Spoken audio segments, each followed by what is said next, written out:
నాగర్ కర్నూలు జిల్లా కల్వకుర్తి నియోజకవర్గంలోని పలు అభివృద్ధి కార్యక్రమాలకు శంకుస్థాపన మరియు ప్రారంభోత్సవ కార్యక్రమంలో పాల్గొన్న కల్వకుర్తి ఎమ్మెల్యే కసిరెడ్డి నారాయణ రెడ్డి. ఈ సందర్భంగా ఆయన మాట్లాడుతూ జూపల్లి నుండి నెమలికుంట తాండా వరకు రైతన్నల కోరిక మేరకు 9 కోట్ల రూపాయలతో రోడ్డు ప్రారంభోత్సవం చేయడం జరిగిందని, రైతన్నలకు మాట ఇచ్చిన ప్రకారం 2,70,00,000తో బీటీ రోడ్డు జూపల్లి గ్రామం నుండి నెమలికుంట తాండా వరకు 3 కిలోమీటర్ల వరకు ప్రారంభోత్సవం చేయడం జరిగిందని, జూపల్లి నుండి వంగూరు గేట్ వరకు 3 కిలోమీటర్లు 9 కోట్ల రూపాయల వ్యయంతో R&B నిధుల ద్వారా బీటీ రోడ్డు శంకుస్థాపన చేశారు. అంతేకాకుండా జూపల్లి గ్రామంలో రేషన్ కార్డుల పంపిణీ కార్యక్రమంలో పాల్గొని గ్రామ కాంగ్రెస్ పార్టీ నాయకుల ద్వారా 25 మందికి రేషన్ కార్డులు పంపిణీ చేశారు. కల్వకుర్తి మార్కెట్ యార్డ్లో 49 లక్షల రూపాయల వ్యయంతో షాపింగ్ కాంప్లెక్స్ మరమ్మతుల శంకుస్థాపన చేశారు. మాజీ ఎమ్మెల్యే జైపాల్ యాదవ్ లా కమిషన్ల కోసం తాను పనిచేయనని, తన లక్ష్యం, తన ధ్యేయం కల్వకుర్తి అభివృద్ధి అని, అదే లక్ష్యంగా ముందుకెళ్తున్నారని ఆయన అన్నారు. ఈ కార్యక్రమంలో మార్కెట్ చైర్మన్ సంజీవ్ యాదవ్, రాష్ట్ర pollution member Tagore Balaji Singh, party నాయకులు పాల్గొన్నారు. ఆదాయం ఏదైతే వచ్చిందో దాన్ని ఇక్కడికే ఇవ్వాలని బాలాజీ గారు బాగా చెప్తా ఉన్నాను. ఇప్పుడు ఎందుకంటే కార్లో కూర్చొని మేము మాట్లాడతాం, ఇక్కడ మంత్రి గారు దూరం ఉన్నారు అంటే ఇంకా అక్కడికి పోయేటువంటి పరిస్థితి లేదు. చాలా దూరంగా ఉన్నారు కాబట్టి వారి కాన్స్టిట్యున్సీలో అక్కడ చేస్తూ ఉన్నారు కాబట్టి ఆ రోజు మాట్లాడుతూ ఉంటుంది. అయితే ఇది కూడా సరిపోదు అనేది ఇప్పుడు చెప్తా ఉన్నారు. నిజంగా కూడా మనకు డెవలప్మెంట్ కావాలి, ఇక్కడ రైతులకు ఫెసిలిటీస్ కావాలి, ఇబ్బంది కాకూడదంటే ఆ మిగతా డబ్బులు కూడా ఉన్నాయి. కూడా ఇంకా దాదాపుగా 7-8 కోట్లు రావడానికి అవకాశం ఉంది. అవి కూడా తెచ్చుకున్నట్టు అవుతాయి. ఇక్కడ బ్రహ్మాండంగా ఫెసిలిటీస్ అవుతాయి. ఇక్కడ షెడ్స్ కూడా వేసుకోవచ్చు. దీనికి నిరంతరం ఆదాయం వచ్చేటట్టుగా రోడ్డు మీద కూడా ఉంది కాబట్టి షాపులు కూడా కిరాయికి ఇచ్చి ఉన్నట్టున్నారు.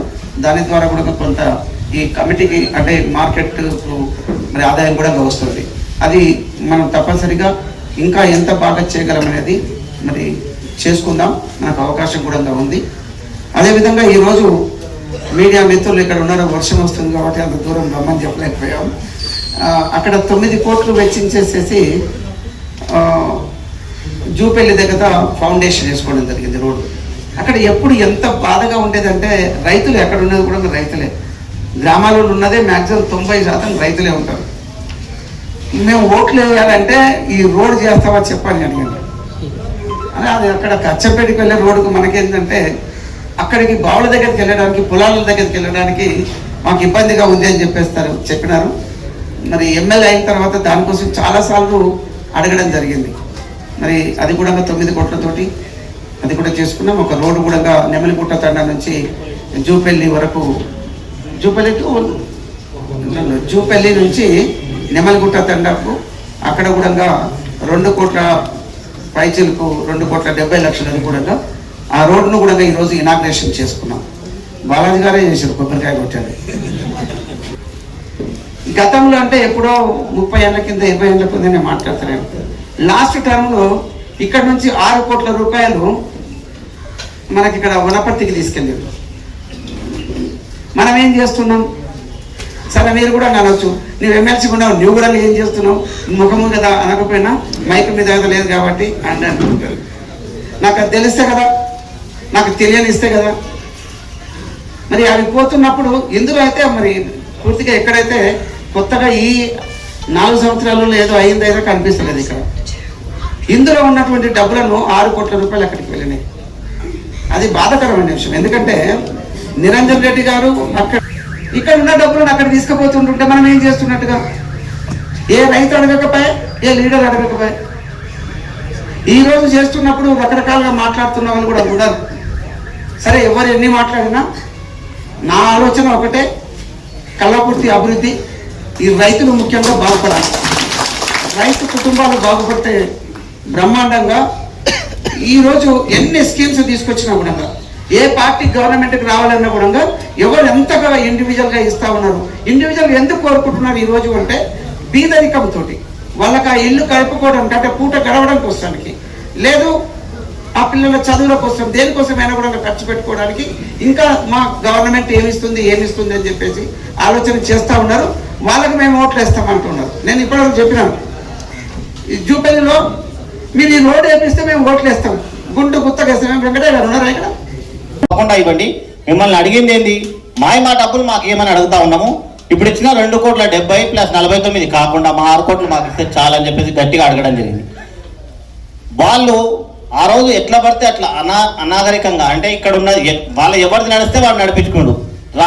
నేనే రాజు నేనే మంత్రి తరహా ప్రభుత్వం నడిస్తే ఇక్కడ ఉన్నటువంటి మంత్రులు కూడా వాళ్ళు ఇష్టారీతిన ఇక్కడ ఉన్నటువంటి డబ్బును తీసుకునేది.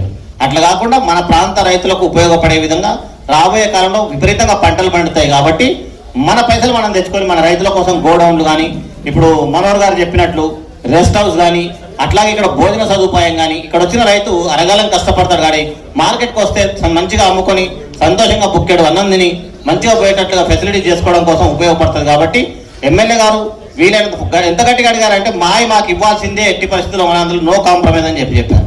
కాబట్టి ఆ పైసలు వచ్చిన తర్వాత ఇంకా మార్కెట్ని అభివృద్ధి చేయాల్సిందిగా సంజీవ్ యాదవ్ గారు, మహిళా సంజీవ్ యాదవ్ గారిని కోరుతా ఉన్నా. ఇకపోతే గత ప్రభుత్వంలో మేము రైతు పక్షపాతి అని అన్నారే కానీ రైతుల కోసం 1-2 స్కీములు మంచి పెట్టలేదండి.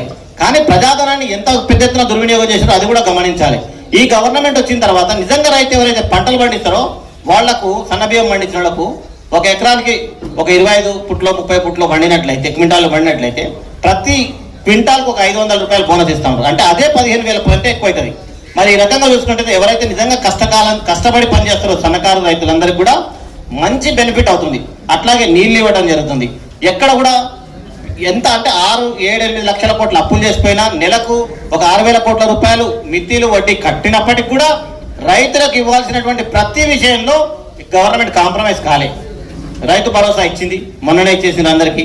అట్లాగే గత ప్రభుత్వంలో మేము రుణమాఫీ చేస్తామని చెప్పి వడ్డీ మాఫీ మాత్రం చేసి ఆ వచ్చిన అసలుకు ఉన్నటువంటి వడ్డీని మాత్రం తీసుకున్నారు. ఈ గవర్నమెంట్ కష్టకాలంలో ఉన్నప్పటికీ కూడా 2 లక్షల వరకు ఎవరైతే రైతులు రుణాలు ఉంటాయో వాళ్ళందరికీ ఒక రేషన్ కార్డు మీద భార్యకు, భర్తకు, కొడుకుకు అందరికీ భూమి ఉన్నట్లయితే 2 లక్షల కంటే ఎక్కువలో ఉన్నట్లయితే కాలే. మేమే చెప్తా ఉన్నాం కాలేదని. ప్రభుత్వం ఏమిచ్చింది హామీ? 2 లక్షల వరకు రుణమాఫీ చేస్తామని చెప్పింది. 100% 23,000 కోట్ల రూపాయలు. అంటే దేశంలో ఇప్పటి వరకు ఏ రాష్ట్రంలో ఇంత పెద్ద ఎత్తున రైతులకు రుణమాఫీ జరగలే. మరి చరిత్ర సృష్టించడం, డబ్బులు లేకున్నా రైతులకు ఇచ్చిన మాటలు నిలబెట్టుకున్నారు. అట్లాగే రాబోయే కాలంలో వాళ్ళు ఏమైతే గవర్నమెంట్ రేవంత్ రెడ్డి గారు ఏదైతే ఆలోచన చేసేసి రైతుల కోసం సేవ చేయాలనుకుని ఏమైతే పథకాలు ఇచ్చిండో అవన్నీ కూడా